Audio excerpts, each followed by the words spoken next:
The ship that never docked. They say every ship is born with a destination in its bones. A harbor. A pier. A place where ropes are thrown and engines finally rest. They say the sea is only a road, and land is the promise at the end of it.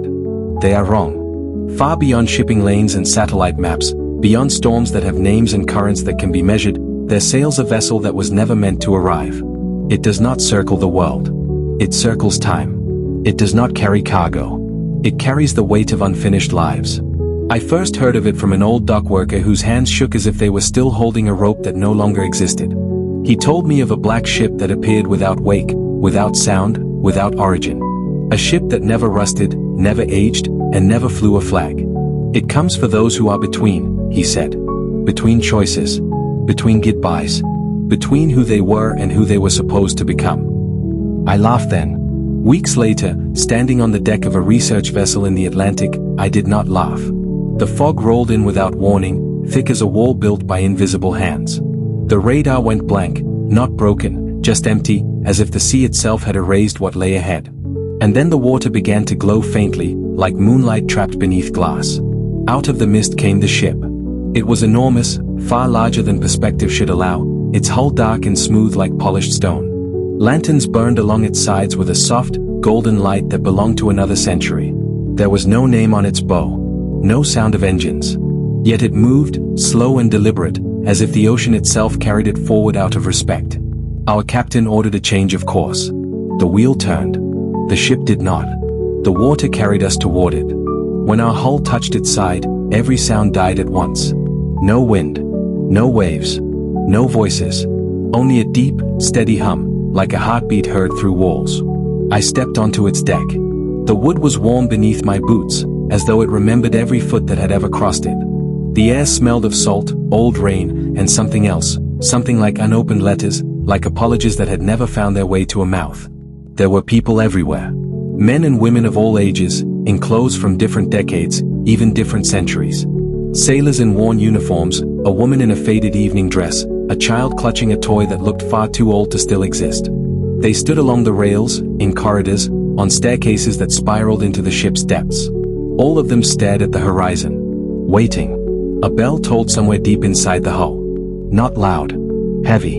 A man with silver in his beard approached me. His eyes were calm in a way that only comes from having accepted something too vast to fight. First voyage? He asked. I didn't buy a ticket, I replied. No one does, he said. You're here because part of you never finished a journey.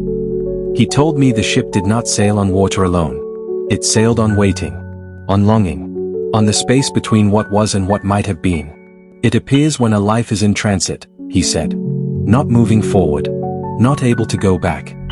I asked where it was going. He smiled, almost kindly. It isn't going anywhere.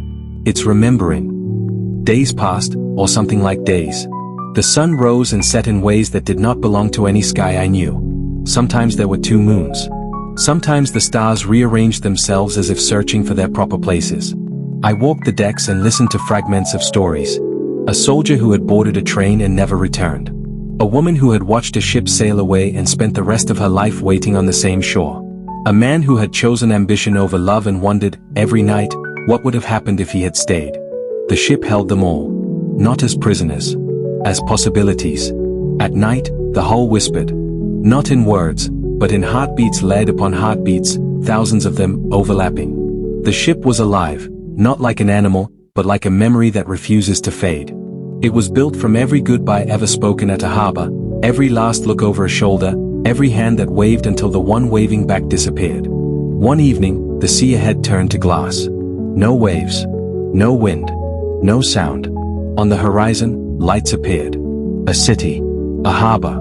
A place that looked like every home anyone had ever wanted to return to. People gathered along the rails, eyes wide with hope so sharp it hurt to witness.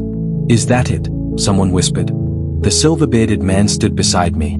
That is the temptation, he said. The idea that there is one perfect ending. The ship slowed. The lights grew closer. Warmer. More real. I felt the pull myself. The promise that if we just went a little farther, everything unfinished would finally be resolved. Then the ship turned. Not sharply. Gently. Like a hand guiding another away from a flame. The harbor dissolved into mist. Some of the passengers wept, not in anger, but in understanding. The ship never docks, the man said softly, because to dock is to choose one ending and erase all the others. This vessel exists so nothing is lost.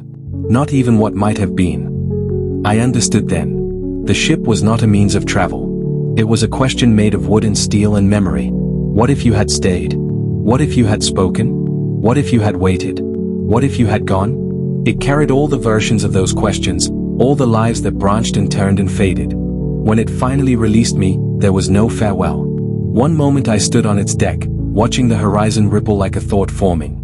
The next, I was back on my research vessel. The fog was gone. The radar hummed normally. The ocean moved like an ocean again. Far in the distance, beyond where light should reach, I saw a long, dark silhouette gliding over the water. Moving. Not toward anything. Not away from anything. Just on. And I knew the truth that the old dock worker had tried to tell me. Some journeys are not meant to end. Some ships are not meant to arrive. Because somewhere between departure and destination, between hope and regret, between who we were and who we might have been, there is a place that must remain in motion. And it sails the eternal sea. The ship that never docked.